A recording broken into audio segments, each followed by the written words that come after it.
no tribunal. É importante dizer que esse debate está sendo transmitido pelo YouTube. Nós fizemos a comunicação a portanto, todos os funcionários do tribunal podem acompanhar, inclusive as inspetorias regionais. Passamos uma orientação para que o pessoal das inspetorias regionais pudessem acompanhar o debate também, porque é muito importante, pudessem acompanhar essa discussão. E temos aqui, vejo, diversos assessores dos gabinetes dos conselheiros que, sem dúvida nenhuma, também têm um interesse grande, né, dessa matéria. Então, apenas coloquei alguns elementos, é evidente que existem muitos outros elementos que envolvem essa discussão, mas alguns elementos para provocação aqui dessa discussão. Então, com muita honra, eu passo a palavra ao doutor Paulo Modesto, para que ele possa fazer e dar suas contribuições ao debate, agradecendo a ele a disponibilidade, desde o primeiro momento que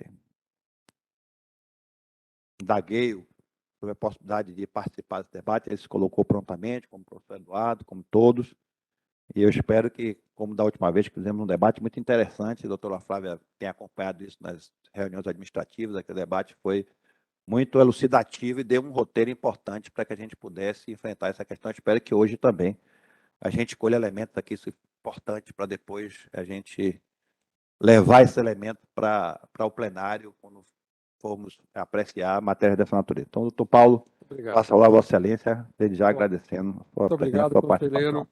Nelson Pellegrino, que eu, fazendo as contas aqui, descubro que tenho 27 anos que eu tenho contato com o conselheiro Nelson Pellegrino.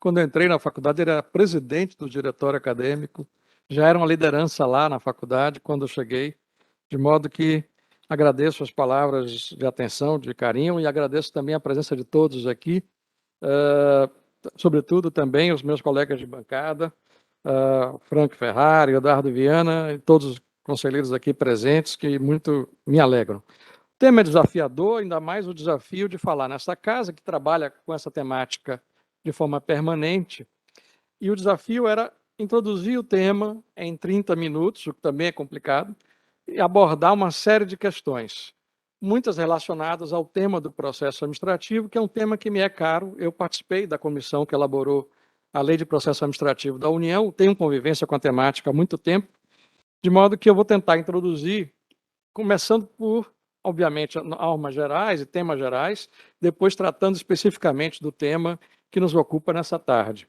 E eu vou utilizar essa apresentação que, intencionalmente, está como um pano de fundo de uma área de névoa, porque há zonas, de fato, de incerteza e penumbra nisso. Ainda mais no momento histórico que vivemos, com pandemia, com crise econômica, com a crise, inclusive, das finanças municipais. A temática seria responsabilidade dos agentes públicos, erro grosseiro, omissão no recolhimento de contribuição ao INSS. Essa temática eu vou introduzir com noções muito singelas, mas que são fundamentais, e algumas tentam responder a essas provocações que o eminente conselheiro Nelson Pellegrino apresentou já na entrada, né?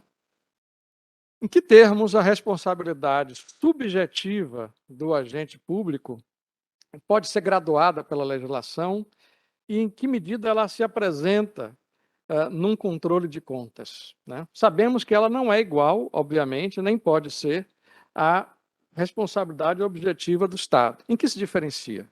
Em que medida a legislação pode graduar? Quando a legislação veio recentemente para graduar, considerando que responsável é o gestor que pratica erro grave, né? Um erro grosseiro, evidente, manifesto, é legítimo que o faça? Extravasou o legislador sua competência? Esse é um dos temas. Em que medida essa graduação é legítima? Na verdade, a responsabilidade civil patrimonial também comparece para o gestor ao lado da responsabilidade disciplinar, que não é evidente para quem está no topo da cadeia hierárquica. Mas, para o servidor comum, as duas comparecem e ambas são subjetivas, né? Não é possível, entretanto, tanto uma quanto outra a partir de presunções abstratas.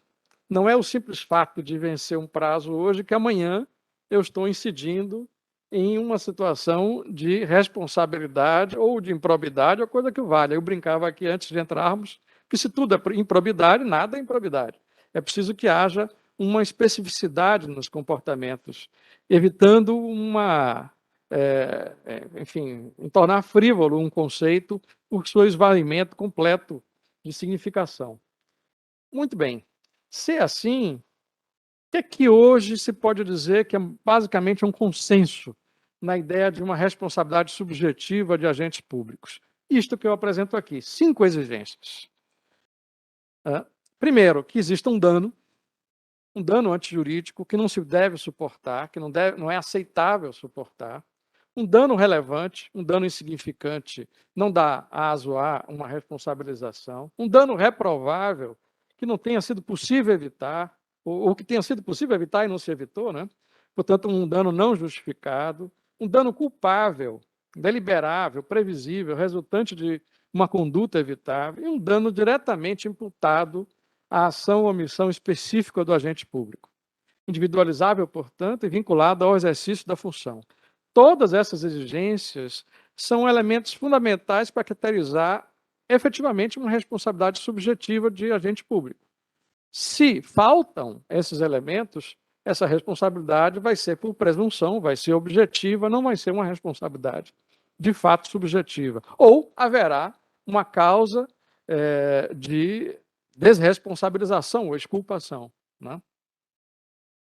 A Lei 13.655, a famosa lei que alterou a lei de introdução às normas do direito brasileiro, fez uma alteração e especificou que a culpa é o erro grosseiro.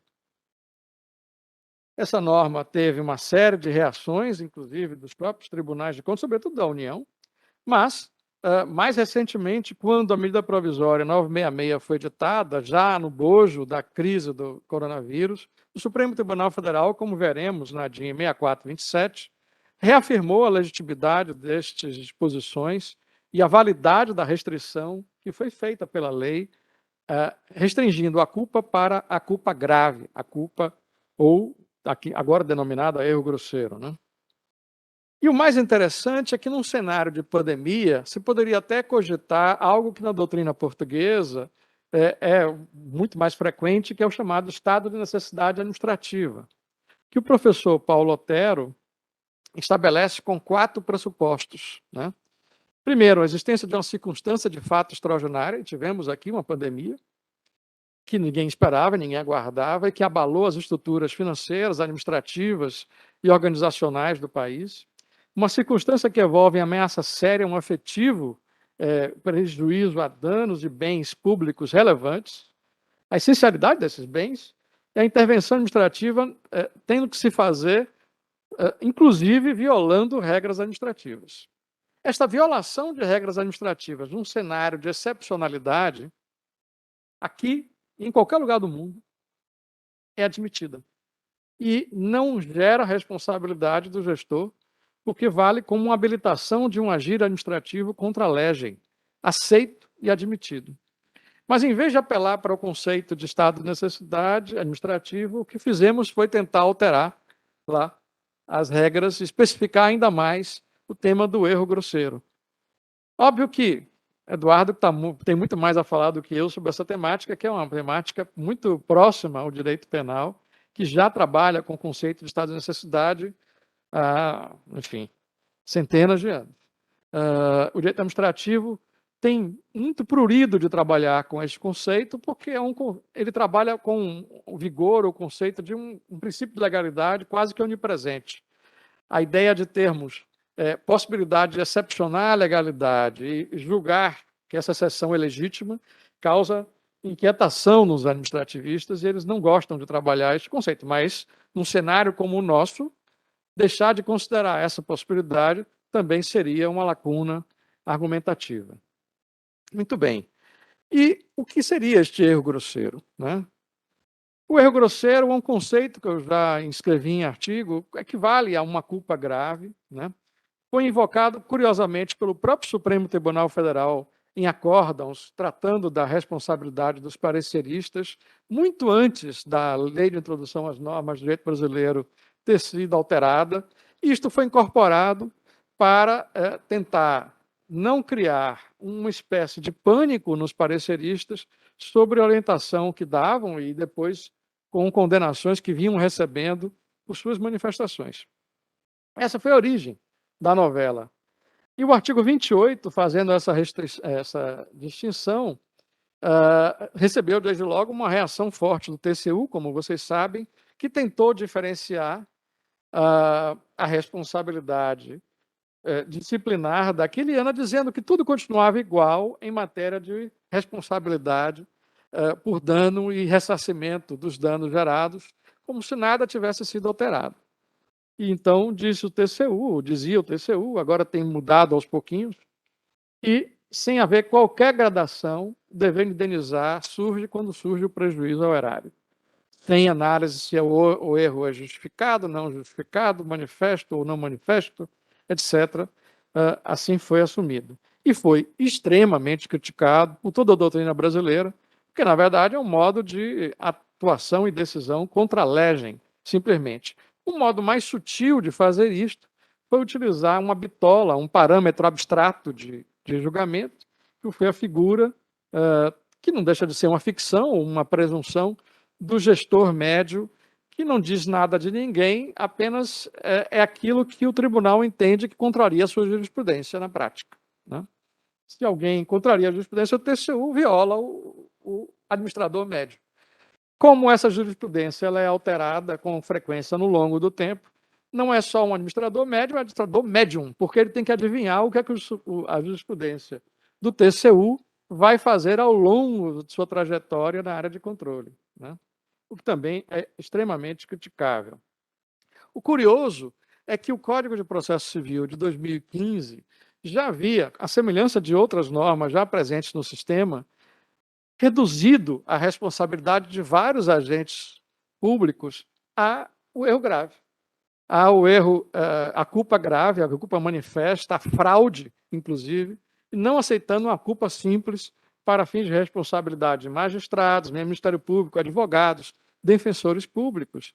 Portanto, o que a Lendt fez foi generalizar isto para as demais entidades. E nós estamos vivendo um momento muito rico para pensarmos o termo do risco e da incerteza. Né?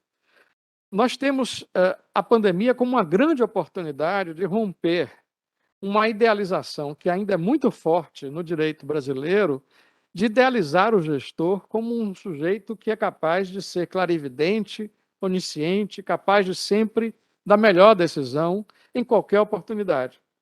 Isto não é realista à luz de qualquer teoria das escolhas racionais. Em qualquer teoria das escolhas racionais, todo mundo erra. E erra mais quando o cenário é de penumbra. E erra ainda mais quando precisa reagir de forma sequencial, dependendo da reação dos demais atores na área política, na área econômica e na área administrativa. E, sobretudo, quando não tem certeza de quais os efeitos do seu comportamento.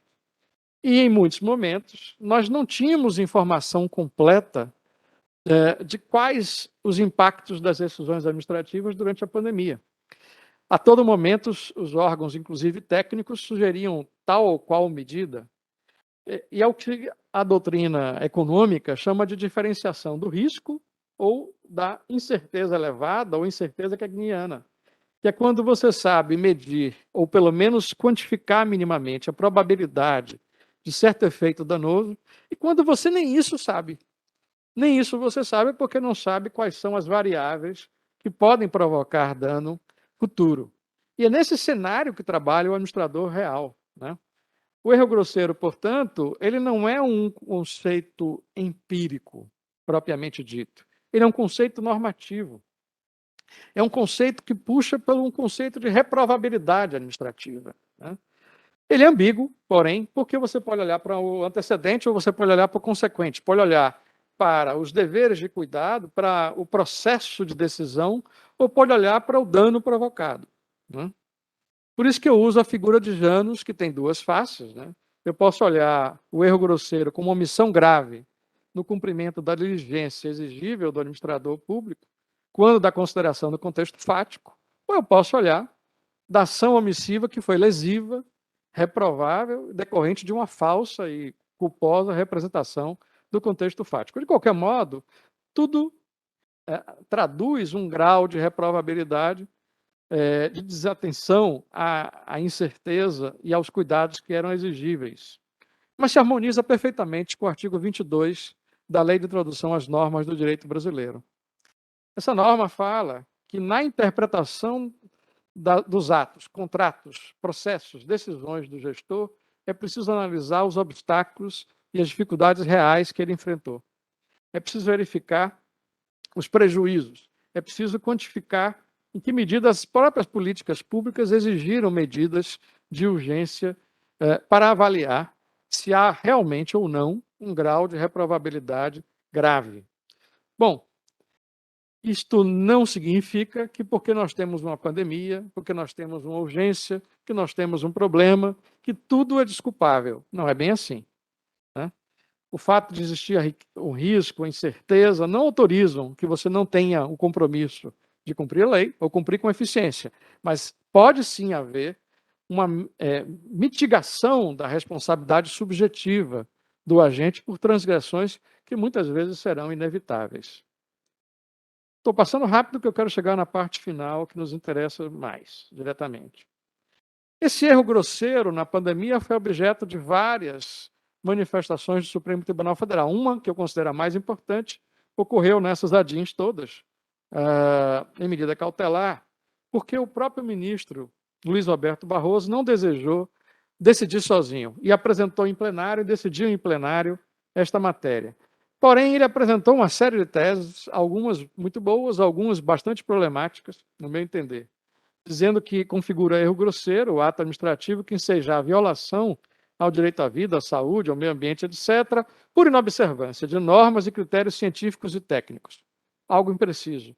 Princípios constitucionais da precaução e prevenção, também um pouco impreciso. E mais impreciso ainda, que violem consensos técnicos que naquela época não existiam, porque havia muito conflito, inclusive, entre as agências. Enfim, o que foi bom nessa decisão? Primeiro, foi ter sido debate no plenário. Segundo, foi que foi reafirmada a validade do artigo 28 da Lei de Introdução às Normas do Direito Brasileiro. Terceiro, um amplo debate que o Supremo Tribunal Federal fez sobre o famoso apagão das canetas, chamado direito administrativo do inimigo, direito administrativo do medo, todas essas expressões que povoam hoje a administração pública e que eu já defini num artigo como uma espécie de inibição defensiva do gestor público que é submetido a orientações vagas e instáveis do controlador de plantão. E o fortalecimento também do dever de motivação dos gestores públicos. A meu rigor, a meu juízo, dever de motivação também dos controladores públicos. Né? Aspectos negativos, não importa tanto para vocês aqui nesse momento, mas foi o fato do ministro Barroso ter apelado para a ideia de consensos e critérios harmonizados por organizações, inclusive nem oficiais no ponto de vista internacional, o que torna mais penumbroso ainda para o gestor saber o que fazer. O princípio da precaução e prevenção também ficou bastante vago e não ter dado a devida atenção ao artigo 22, que fala dos obstáculos do gestor na análise disso. Ou seja, foi utilizado normas de soft law internacionais para qualificar se o agente era ou não faltoso e responsabilizável, o que, no meu entender, aumenta a neblina em vez de diminuir. Mas, enfim, o importante é que tudo isso nos oferece ferramentas para nós debatermos o nosso tema de hoje, que é de omissão de recolhimento de contribuições e o papel de controle no Tribunal de Contas. Como sabem, deixar de repassar à Previdência Social as contribuições recolhidas, né, no prazo legal e na forma legal é crime. O artigo 168-A do Código Penal assim o define. Incide da mesma forma quem recolhe e não repassa. Mas essa extinção de punibilidade ocorre também se o agente espontaneamente, antes da fiscalização, faz o recolhimento e realiza, né, o pagamento. Essa omissão, porém, gera juros e multas previstas no artigo 35 da Lei 8212 de 91, que trata do custeio da Previdência Social. Por óbvio, o Tribunal de Contas nada tem a ver com a definição do crime ou a clarificação de crime. Ele não vai fazer aqui nenhuma definição, que não, ele considera aqueles fatos, considera aquele comportamento, mas, sobretudo, considera os juros e a multa imposta pela própria Receita Federal, que hoje administra o custeio da Previdência, como causadora de dano e entende, então, que este agente também é responsável perante os tribunais de contas. Estou tentando traduzir a nossa questão. No caso do TCM, aqui, convoca-se o artigo 71 da Lei Complementar 6, para dizer que é devido à imputação também de multa ao gestor que foi negligente ou omisso no pagamento das suas obrigações. Para o debate, eu sugiro, entretanto, algumas questões. Primeiro, a identificação de que, em vários acórdãos que li, faltava uma análise contextual pelo órgão técnico da situação financeira do município, da inevitabilidade ou não do pagamento pontual, né?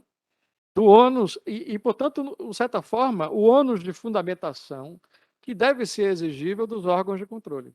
Nós estamos no âmbito de um local que trabalha com um processo administrativo. O processo administrativo vigora o princípio da oficialidade. Ele se movimenta pelo próprio agente de controle. Não demanda que fique havendo provocação a rigor, nem movimentação das partes. E o que se quer é a verdade material. Porque o que se quer é que as políticas públicas sejam bem geridas. O Tribunal de Contas tem um papel instrumental no funcionamento da administração pública. Não pode, portanto, simplesmente esperar que as coisas aconteçam em todos os documentos sejam juntados e todos os elementos se apresentem como uma evidência. Não há evidências puras, é preciso buscá-las. Isso é ainda mais relevante porque o próprio STJ e também tribunais regionais federais, e há uns 2 casos do Supremo Tribunal Federal, mesmo nos crimes de apropriação indébita previdenciária, considera que se há uma crise financeira, há uma causa supralegal de exclusão de culpabilidade. Se há, para o crime, uma cláusula supralegal de exclusão de responsabilidade e culpabilidade, com maior razão, a falta administrativa também está excluída. Por óbvio, se o gestor recebeu a prefeitura em crise plena, sem pagamentos de salários dos servidores, em condições absolutas de instabilidade, inclusive social, e continua atrasando por vários meses o pagamento de débitos com o INSS, ele não deve ser responsabilizado subjetivamente por isso. E há ou o apelo a um estado de necessidade administrativo, ou há uma causa supralegal de exclusão de culpabilidade evidente, né?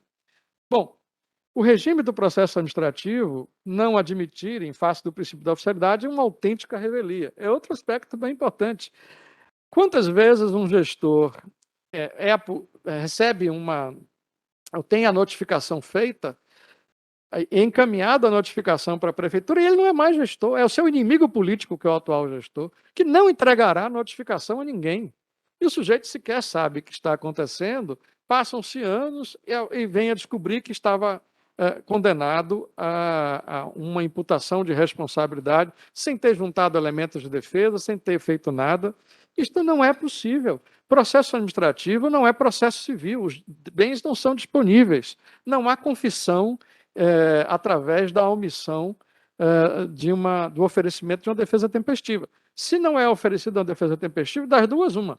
Se a situação for muito grave e houver previsão legal, você constitui um defensor dativo. Se não há, você tem que, de modo atrás dos elementos de prova, para formar um cenário fático que permita a decisão embasada e empírica pelo órgão administrativo. Aqui um RESP em que eu exemplifico como o STJ admite, embora exija a prova, da impossibilidade de repasse de contribuições em razão, inclusive, de crise financeira da empresa. Mas o STJ exige que haja elementos de prova suficientes de que isto acontecia, né? O Supremo também é a mesma coisa. Num texto que eu publiquei, que saiu hoje, no Conjur, aproveitando que eu estava fazendo análises e estudos para essa exposição, eu destaquei que é um dever dos órgãos técnicos de controle analisarem o contexto fático, independentemente. Afinal, o que é auditoria? Uma auditoria que simplesmente diz não foi cumprindo o prazo e é responsável, não é auditoria. Isso não é auditoria. Auditoria, para mim, é muito mais do que isso. Precisa analisar as entradas e saídas, a situação nos meses antecedentes e posteriores do município em termos financeiros, se há crise financeira, se não há, se há impossibilidade de pagamento ou não. Isso é auditoria, né?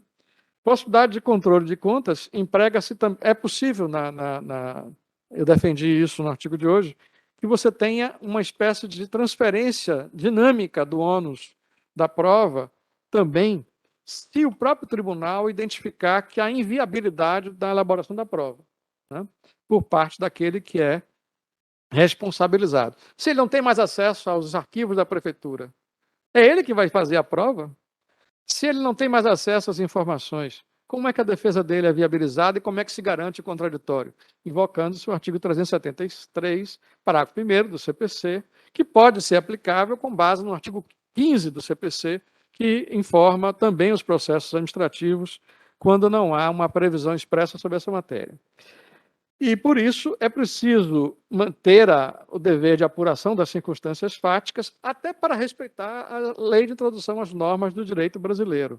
Quando se diz tudo isso, não se está dizendo porque se quer poupar qualquer gestor, mas simplesmente porque a responsabilidade do gestor não é objetiva, é subjetiva. E porque queremos que as pessoas queiram ser gestores. É trágico para um país se os gestores não quiserem mais ser gestores, os bons gestores, e somente aqueles que não têm medo de nada, que não têm patrimônio visível, que se escondem através de laranjas, que esses é que tenham disposição e ânimo de serem gestores. Então, é preciso mitigar e analisar as circunstâncias fáticas para nós não punirmos de forma muito gravosa e sem consideração do contexto fático gestores que tentam fazer o seu melhor. Faltam 3 minutos, presidente, então acho que cumpri meu prazo. Muito obrigado pela atenção de todos. Até mais. E vou passar a palavra aí para as considerações finais. Vamos inverter agora, né?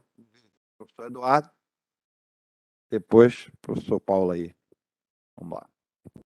Também, a semelhança do doutor Matos e do Rafael, eu quero dizer que para mim é uma alegria que o debate tenha corrido com grande sintonia e eu esperava encontrar mais reações ao que estava propondo, mas, ao mesmo tempo, isso mostra que há um amadurecimento, aos poucos, dessa temática. Gostei muito das sugestões do doutor Danilo, dos pareceres, mas, se vocês observarem bem, em momento algum eu explorei o tema improbidade na minha fala. Porque acho que é impertinente nessa matéria. O tribunal não é uma instância de julgamento de improbidade. O conceito de improbidade não é essencial para haver ressarcimento ou não haver ressarcimento. Portanto, o tema da alteração da LIA não nos afeta aqui. Não nos afeta aqui. O que afeta aqui, foi como bem foi colocado, é se há reprovabilidade, se a omissão é injustificada ou é justificada. E, para isto, é preciso aprofundar a análise dos fatos, que as auditorias sejam auditorias, detalhando este aspecto e que haja, de fato, oportunidade de defesa com uma atuação proativa do tribunal quando houver omissão, que não se sabe por quê, da defesa no oferecimento de elementos. Eventualmente, a defesa sequer sabe o que está acontecendo. Isso não é incomum. Portanto, me parece que a LIA deve ser afastada do nosso tema. Nosso tema não envolve LIA, né? Segundo, de fato, esse fenômeno das escolhas de Sofia são gravíssimos e podem retirar, inclusive, a legitimidade da multa. Não cabe multa. Se o comportamento foi num contexto de crise que impedia qualquer viabilidade de pagamento da contribuição previdenciária, não cabe ressarcimento, não cabe multa. Se, entretanto, há uma zona de ainda uma justificativa, porém uma diligência talvez menos adequada, talvez, em algum caso, numa avaliação, possa caber multa. Mas, em regra, se está justificado, não há nada. E é preciso que isso fique claro, né? A análise do contexto e também melhorias processuais no âmbito do processo administrativo de contas, eu acho que é a resultante do nosso debate. Como aperfeiçoar a apuração desse contexto e como melhorar o processo de análise de contas para incorporar testemunhas, inspeções, audiências públicas, uma atuação diligente na formação da prova, para que o gestor seja sancionado nos devidos termos e com a devida dosimetria.